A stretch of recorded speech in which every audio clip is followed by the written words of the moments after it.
अस्सलाम वालेकुम नाज़रीन, मां आहियां शुएब अली उमरानी ऐं तव्हां ॾिसी रहिया आहियो BR टाइम न्यूज़। सभ खां पहिरियां शामिल कंदासीं हीअ रिपोर्ट।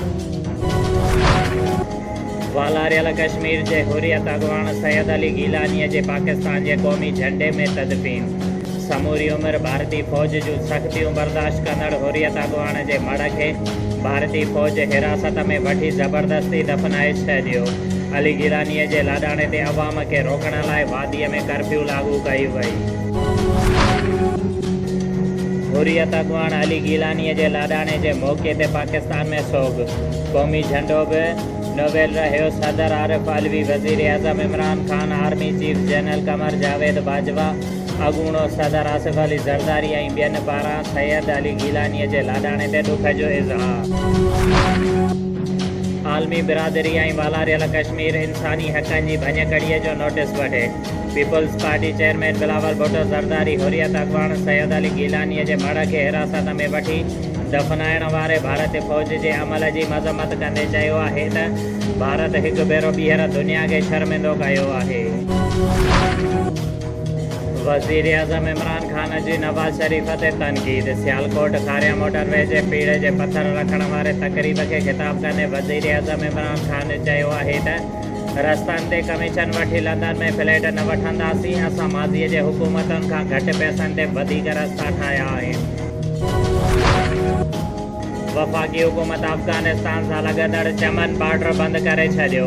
घरू वज़ीर शेख रशीद चमन बॉर्डर खे बंदि थियण जी तस्दीक़ कंदे चयो आहे त मुल्क में अमरीकी फ़ौजी मौजूदु न आहिनि। जेके आया हुया सभु वापसि हलिया विया। अपोज़िशन वारा क़ौमी हुकूमत वारो ख़्वाबु पूरो न थींदो। क़ौमी मुफ़ाहिमत लाइ तयारु आहियूं। मोरो भरिसां दर्स शहर में ज़ाल पारां मुड़ुस खां तलाक वठण ते मुड़ुस मछिरजी 6 हथियारबंदनि सां सावरनि जे घर ते हथियारनि जे ज़ोर ते चढ़ाई करे घर भातियुनि खे यरगुमाल बणाए घर में पियल समूरो सामान खणी फरार थी विया।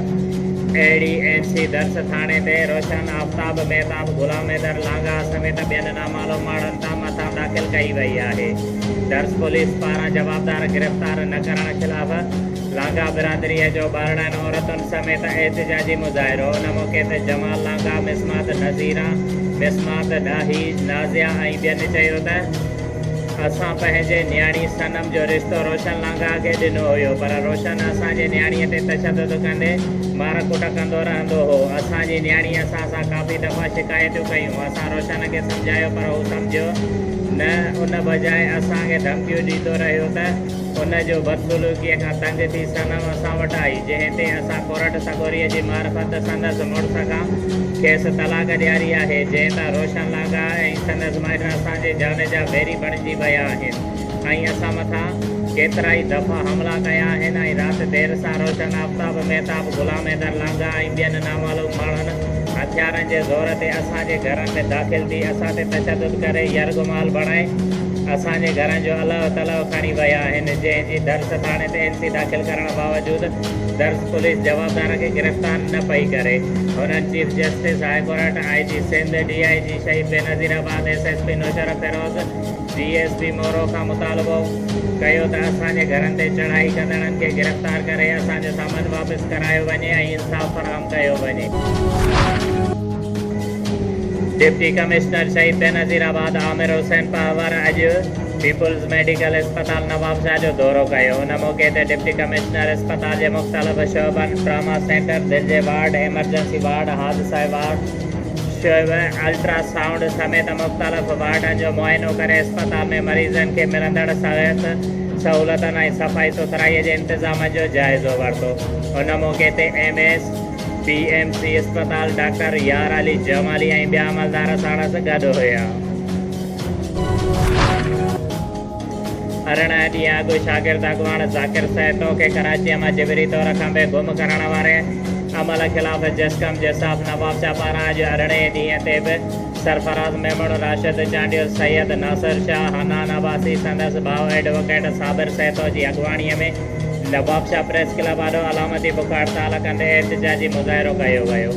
जिते हुननि चयो त कराचीअ मां जिबरी तौर खंबे गुम कयल शागिर्द अॻवान ज़ाकिर सैतो खे 18 ॾींहं गुज़री विया आहिनि, जंहिंजो हिन वक़्त ताईं को बि ॾस पतो न मिली सघियो आहे। हुननि चयो त जिबरी तौर खंबे गुम कयल शागिर्द अॻवान ज़ाकिर सैतो हिकु पुरअमन शागिर्द आहे जेको कंहिं बि गैर क़ानूनी सरगर्मीअ में मुलविस न आहे। जेकॾहिं मथां को केस आहे त उन खे कानून मुताबिक़ उनखे अदालत में पेश कयो वञे। ॿ ॾींहं अॻु नवाबशाह वेझो STP कारकुननि खे जिबरी तौर खंबे गुम करण वारे अमल ख़िलाफ़ STP तहलके नवाबशाह पारां सुभान मक्सी, गफ़ार डायरी, लतीफ़ राओ, वकार कीरियो, हफ़ीज़ कीरियो ऐं ॿियनि जी अॻुवाणीअ में ॿिए ॾींहुं बि नवाबशाह प्रेस क्लब ॿाहिरां अलामती बुखार तार करण बैदि एहतिजाजी मुज़ाहिरो कंदे चयो त STP कारकुन शाहनवाज़ कीरियो, रस्तम शाह, आकिब डाहिरी, ज़ैन उनड़, वकार मला, ख़ालिद राओ, कुर्बान राओ हैदराबाद हाई कोर्ट मां पंहिंजी ज़मानत कराए वापसि नवाबशाह जी रहिया हुया त उन्हनि खे नवाबशाह जी हद मां जिबरी तौर खंबे गुम कयो वियो आहे, जंहिंजी असां सख़्त लफ़्ज़नि में मज़म्मत कयूं था। हुन चयो त नवाबशाह पुलिस पीपल्स पार्टीअ जे भंगार वहंदे असांजे कारकुननि ते कूड़ा केस दाख़िल करे उन्हनि खे गिरफ़्तार करे रही आहे, जेको इंतिहाई अफ़सोस जोॻो अमल आहे। उन्हनि मुतालबो कयो त खंबे गुम कयल कारकुननि खे आज़ादु कयो वञे ऐं उन्हनि ते दाख़िल कूड़ा केस ख़तमु कया वञनि, ॿी सूरत में सख़्तु एहतिजाज कयो वेंदो। तालके मोरो जे देह पुराणो गचेरो जे ॻोठ मोहम्मद छतल भुट्टो जे रहवासी हाजी अब्दुल सत्तार भुट्टो पंहिंजे भाउ नजबुद्दीन भुट्टो ऐं ॿियनि अज़ीज़नि रियाज़ अहमद अली नवाज़ सां गॾु ॻोठ ते मुबैना कब्ज़े ख़िलाफ़ नवाबशाह प्रेस क्लब ॿाहिरां एहतिजाजी मुज़ाहिरो कंदे दाईंदे चयो आहे त असांजो ॻोठ सरकारी आहे, जंहिंमें असां गुज़िरियल 70 सालनि खां वेठल आहियूं। जॾहिं त हुन ॻोठ मां पुलिस एहलकार अयाज़ भुट्टो ऐं हुन जा ॿाहिरि ज़ुल्फ़कार माशूक मुमताज़ हिदायतुल्ला ऐं ॿिया ज़बरदस्ती असांखे लॼाए हुन ॻोठ ते कब्ज़ो करणु चाहिनि था, जेको असां ग़रीबनि सां ज़ुल्म आहे। हुननि इंसाफ़ जी घुर कई आहे। शोएब अली उमराणीअ खे ॾींदा इजाज़त। वधीक ख़बरुनि ऐं अपडेट्स लाइ ॾिसंदा रहो BR टाइम न्यूज़।